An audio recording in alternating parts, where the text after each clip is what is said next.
Good morning. You're either here because you're watching out of sympathy because you're a friend, or you might have had a bad day on the lake. So, in my case, on the lake, I was just idling along in a little cove where the kids like to jump off rocks, and there was a pinnacle rock. It was 25 feet deep all over, and then this pinnacle showed up, and I hit it just square. Never saw it. So, took out the prop.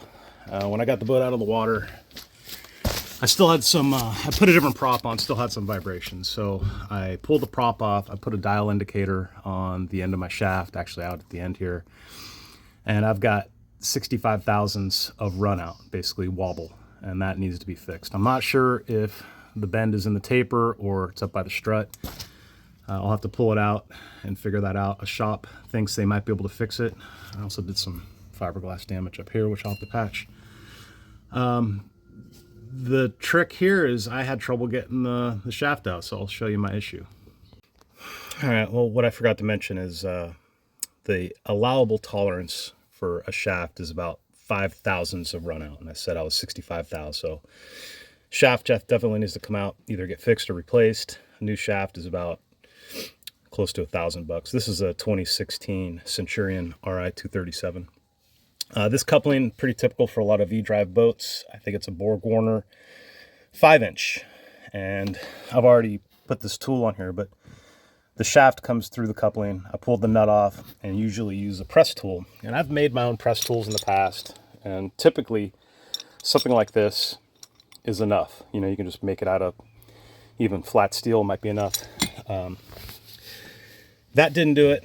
I made a couple different tools, wasn't working. The shaft, the bolts that came out of the coupling were pretty corroded. So it's been in brackish water and there's corrosion that's keeping the shaft from breaking loose. So this yellow tool down here is available from Ski Boat Parts Online. They've got a video. I resorted to buying it. It's about it's like $150 plus shipping. So it's like $180 to the door. But I will say it got the job done. But I still had trouble. So I torqued this thing down and I put as much force on this cheater wrench. This is a 1/2-inch drive with an extension. And I was putting as much force as I could. Even took a little hammer, gave it a little tappy tap down here.